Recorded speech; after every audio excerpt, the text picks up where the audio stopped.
जिस तरह से मैंने कहा राहुल जी ने ये इशू उठाया और ये इशू आपकी स्टेट कर्नाटका से ही सबसे पहले विद फैक्ट्स सबूतों के साथ तथ्यों के साथ उठाया गया और आप यकीन मानिए पूरे देश में यहाँ हम जा रहे हैं बीजेपी एक्सपोज हो रही है और लोग कन्विंस्ड हैं कि हाँ बीजेपी वोट चोरी करती है क्योंकि जिस तरह से कर्नाटका में कांग्रेस ने राहुल जी ने पूरा एक्सपोज करके रख दिया है पूरे देश में बीजेपी एक्सपोज हो चुकी है और लोग मान रहे हैं कि नरेंद्र मोदी इस बार प्रधानमंत्री वोट चोरी करके बने हैं बीजेपी की सरकार इस बार वोट चोरी कर कर आई। बिहार में जो यात्रा हुई जिसमें वोट चोरी को एक्सपोज किया गया भरपूर समर्थन लोगों का मिला और लोग चाहते हैं कि हम कुछ वैसा करें कांग्रेस पार्टी कुछ वैसा करे जिससे ये वोट चोरी रुके। उसके लिए सबसे इंपॉर्टेंट ये है कि यूथ कांग्रेस के सभी लोग चाहे वो असेंबली लेवल में है स्टेट लेवल में है या नेशनल ऑफिस लेवल अपने अपने बूथ में वापस जाए अपने बूथ में उस बूथ की वोटर लिस्ट लेकर वेरिफिकेशन करें और जब आप वेरिफिकेशन करोगे मोटे तौर पे मेनली तीन तरह की चोरियां ये बीजेपी वाले करते हैं इलेक्शन कमीशन के साथ मिलकर। नंबर 1 एडिशन उन लोगों की जो बूथ है जिस गांव का या जिस वार्ड का बूथ है वो लोग जो वहां पे नहीं रहते लेकिन वो बीजेपी के कार्यकर्ता हैं या उनके समर्थक हैं उन बोगस वोटर्स को वहां पे ऐड करवाते हैं एडिशन करवाते हैं वोटर लिस्ट में उन लोगों का जो वहां के रहने वाले लोग नहीं है वहां के वैलिड वोटर्स नहीं है तो एडिशन करेंगे कुछ वैसे लोगों का जो सिर्फ उस दिन वोटर जिस दिन होगी उस दिन आएंगे वोट कास्ट कर चले जाएंगे। तो जब आप वेरिफिकेशन करो तो सबसे पहले आप ये वेरीफाई करो कि इस वोटर लिस्ट में वो कौन कौन से लोग हैं जो वोटर लिस्ट में तो हैं लेकिन असली में रहते यहाँ पे नहीं है। नंबर 1 एडिशन जो ये करते हैं डुप्लीकेट लोगों की फ्रॉड लोगों की। सेकंड डिलीशन उस चीज का हो गया जैसे मान लीजिए कुछ वोटर्स वैसे हैं जो ये आइडेंटिफाई करते हैं जो बीजेपी के वोटर नहीं है कांग्रेस पार्टी के किसी भी ऑपोजिशन पार्टी के वोटर हैं लेकिन वो वोट बीजेपी को कभी नहीं डालते हैं कन्विंस है वो उनका वोट काट देते हैं। एग्जाम्पल के तौर पे राहुल जी से काफी लोग दिल्ली में भी मिले बिहार में भी मिले जिनको मृत डेड घोषित कर दिया वोटर लिस्ट में कि ये अब इस दुनिया में नहीं है और उनका वोट काट दिया गया और वो लोग राहुल जी से लाइव एग्जांपल मिलकर उन्होंने बताया कि हम जिंदा हैं लेकिन इलेक्शन कमीशन ऑफ इंडिया ने हमें डेड घोषित कर दिया और हमारा वोट काट दिया। तो ऐसे लोग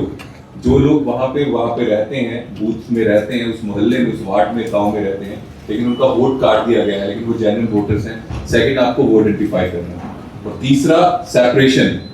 सेपरेशन क्या है मान लीजिए कोई भी फैमिली जिसके मान लीजिए 5 वोटर्स हैं और सेम वो ऑपोजिशन के वोटर्स हैं वो कांग्रेस पार्टी या दूसरी ऑपोजिशन पार्टी के वोटर्स हैं लेकिन ये बीजेपी वाले एक शरारत और करते हैं इलेक्शन कमीशन के साथ मिलकर उस फैमिली के जो 5 वोटर्स हैं उनका जो बूथ है जब वो वोट डालने जाते हैं तो पता चलता है बूथ में सिर्फ 3 लोगों का वोट है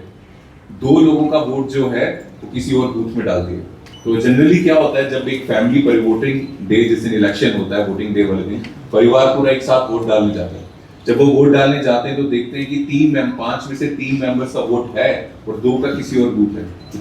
किसी और बूथ में। तो जनरली वो क्या करते हैं वो वापिस आ जाते हैं वोट कास्ट नहीं कर पाते और ऑपोजिशन पार्टीज को 2 वोट्स का नुकसान हो जाता है या कहिए बीजेपी को 2 वोट्स जो उनके खिलाफ पड़ने हैं उसका फायदा हो जाता है। तो इस तरह की मेन 3 प्रकार की चोरी बीजेपी वाले इलेक्शन कमीशन से के साथ मिलकर करते हैं जिसको विद फैक्ट्स तथ्यों के साथ प्रूफ के साथ राहुल जी ने पकड़ा है और पूरे देश में इनका जो चोरी है उसको एक्सपोज किया और पूरे देश के लोग इस चीज को मान रहे हैं। यूथ कांग्रेस का साथी होने के नाते मैंने अपने बूथ में ये वेरिफिकेशन किया। मैं आपको अर्ज करता हूँ रिक्वेस्ट करता हूँ कि आप अपने बूथ में जाकर वोटर लिस्ट लेके ये 3 चीजें खासकर इसको आइडेंटिफाई करो। ज्यादा समय नहीं लगने वाला है 1 या मैक्सिमम 2 दिन में आप इसको बहुत अच्छे से आराम से पूरा कर दोगे। जब आप इसको पूरा करोगे तो आप जितने ऑफिस वेयर्स डिस्ट्रिक्ट वाइज इस चीज को कर रहे हो आप 13 को या 14 को उसमें पीसी रखिए कि ये फ्रॉड हमने पकड़ा ताकि आपके डिस्ट्रिक्ट में इस चीज में लोगों को पता चले और उसके बाद साथ ही साथ आप सबका कोऑर्डिनेशन होना चाहिए। जो मेन इश्यूज जो मेन फ्रॉड इनका पकड़ा जाएगा जो मेन इश्यूज हैं वो 15 तारीख को हेडक्वार्टर्स में पीसी करके कर्नाटका में जो वोट चोरी बीजेपी वालों ने की है उसको एक्सपोज करने का काम करें।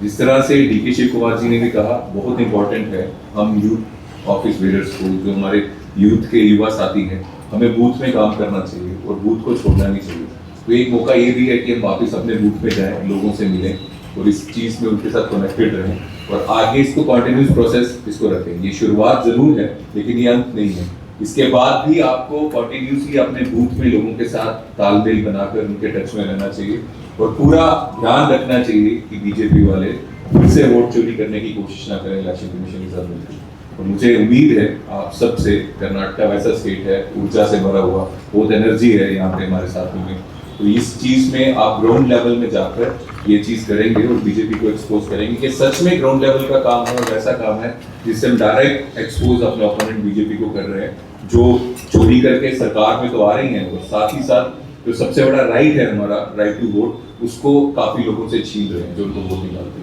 तो wish you all the best, आप लोग इसको कीजिए, 3-4 दिन में इसको खत्म करके स्ट्रैटेजी बनाकर पीसीस डिस्ट्रिक्ट लेवल भी कीजिए और स्टेट लेवल भी।